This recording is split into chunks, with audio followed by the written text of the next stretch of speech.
I can say with the utmost confidence that silver is indeed a safe haven asset.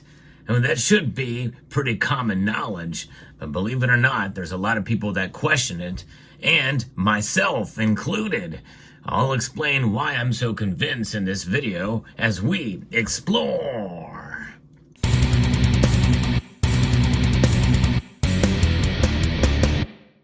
Now, what is a safe haven asset anyway? Well, we think about something that protects us against an emergency in a general sense, and many people feel that silver has not done that over the years. In fact, when the pandemic hit and when we saw this latest market downturn briefly, silver plummeted in price. In fact, silver dropped to below $12 an ounce in March of 2020. It was crazy, but that is knee-jerk reaction.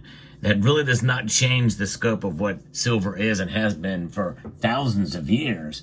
And whenever there is a downturn like that and dip, well, it's a good time to consider Summit Metals. Summit Metals is a sponsor of the channel. They've got great deals on silver products out there and some specials happening right now. So head on over to summitmetals.com to see what kind of silver is right for you and your budget.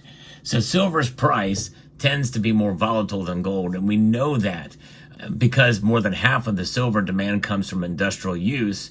You might not think of it as this safe haven, but historically, silver has outperformed gold during periods of geopolitical and financial uncertainty.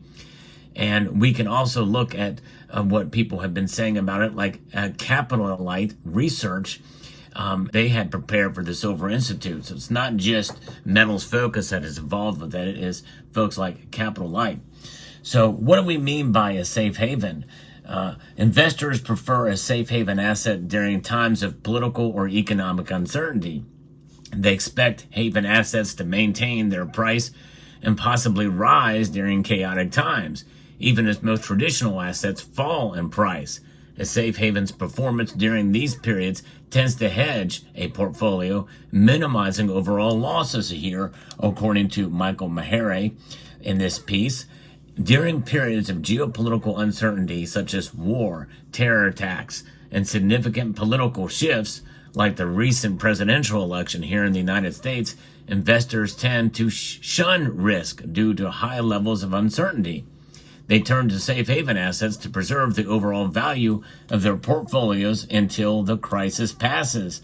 But although the election of Donald Trump has actually not been good for silver, silver's price has fallen because of that. So there are some nuance and some exceptions in that regard, but I would not call the election of Donald Trump something that would be considered a geopolitical risk, or any, especially with the economy. But some people may feel differently there.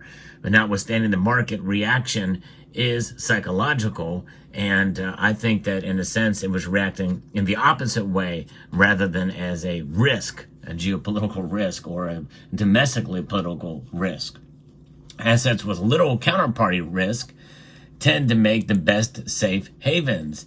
Counterparty risk is the possibility that the party on the other side of a transaction might not fulfill its obligation. As a report from Capital Light points out, the risk is critical in financial markets as it can lead to significant disruptions, especially in interconnected systems where the failure of one entity can trigger a cascade of defaults. According to the analysis of Capital Light Research, silver has performed well during these political chaotic times. So safe haven demand, as Ukraine tensions escalated, reversed the previous downward trend in the silver price that occurred during the second half of 2021, as investors anticipated Federal Reserve rate hikes. Capital Light analyzed silver's performance during several geopolitical upheavals dating back to 1979. And it's actually pretty interesting, some of the data. I'm going to brush through it very lightly here to give you an idea in a sense of how silver has performed compared to gold during these times. The events represent what is a noticeable impact on the silver's price. one-day events such as the Oklahoma City bombing in 1995 and the terror attack on the Boston Marathon in 2013 didn't have much effect on the price of silver.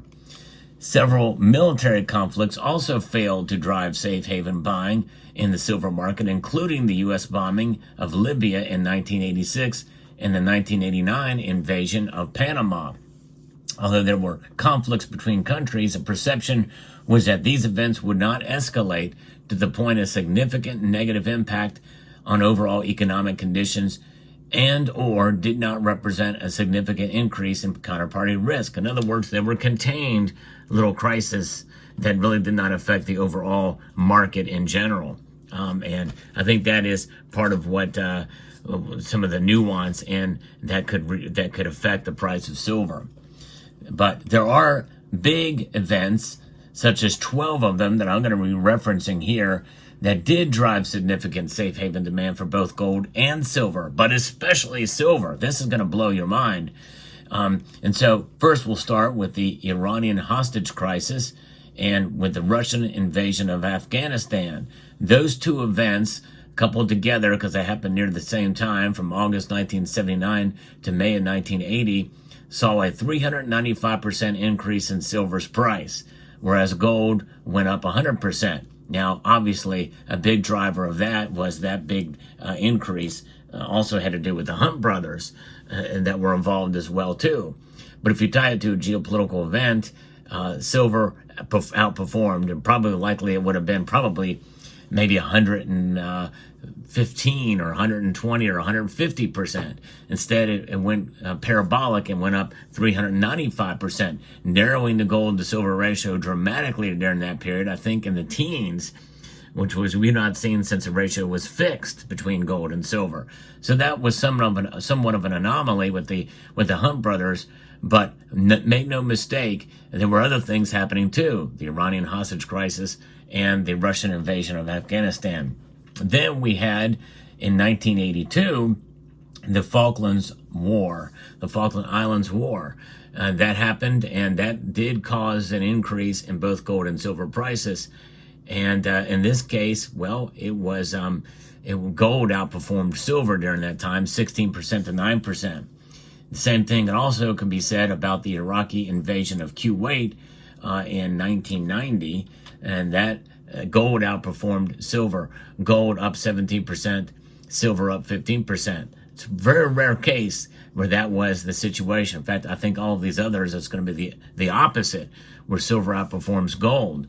And still, they both went up, and silver proved itself as a safe haven asset during that time. And then we saw what led after that, about the Gulf War, the first Gulf War, where silver went up 13% and gold went up 11%. And then 9/11 happened. And, that didn't have as much wide impact as many people thought it would. Gold and silver still did rise. Gold went up 7% and silver went up 11% from that event. And then we had the Iraq War and everything that led up to it. In this case, gold outperformed silver, but both went up. Gold went up 21% and silver went up 14%. And then the Madrid terror attacks that occurred in 2004, silver far outperformed gold in this case, up 17% silver, and gold up 7%. And then we saw what happened with the Crimean incident, where Russia took over Crimea. And they invaded, but essentially with not much resistance. And that was through the course of the entire year in 2014. Silver outperformed gold again, up 14% during that time, 13% for gold. And then we had the North Korean missile crisis that had occurred. And remember the big scare in Hawaii? That was pretty scary for Hawaiians, indeed. But nonetheless, that had a dramatic impact in 2017, where silver rose 17%, gold rose 10%. And then the Iranian tensions and attack on the Saudi oil facilities, this was a big deal. We covered it. In fact, we covered that live in a live stream on this channel. back in from June to December 2019 was some pretty big escalation there, and silver rose 25% and gold rose 12%. And then we had the pandemic, which they don't talk about here, but you could probably include some of that in there with the pandemic, when it crushed down, and then silver crushed down below $12 an ounce, and then doubled, and by August of that year, up 24 doubled in price. Crazy. Anyways, and then we have the Russian invasion of Ukraine. And again, we see both these metals rise, gold up 13% and silver up 17%. And then we have the attacks from Hamas onto Israel, and that escalated things. And we're still really kind of seeing higher prices because of both those events, Russia invading Ukraine and Hamas attacking Israel. And gold is up 10% from that event and 18% for silver. And that is ongoing there. So excluding the Iranian hostage crisis, the average increase in the silver price was about 15%, and gold's price increase was about 12%. Silver also has historically provided a safe haven during financial crises. And we saw this most recently during the 2023 banking crisis, precipitated by the Federal Reserve's rate increases. During this time, Silicon Valley Bank and Signature Bank went under, and other banks struggled as bond portfolio losses wrecked their balance sheets.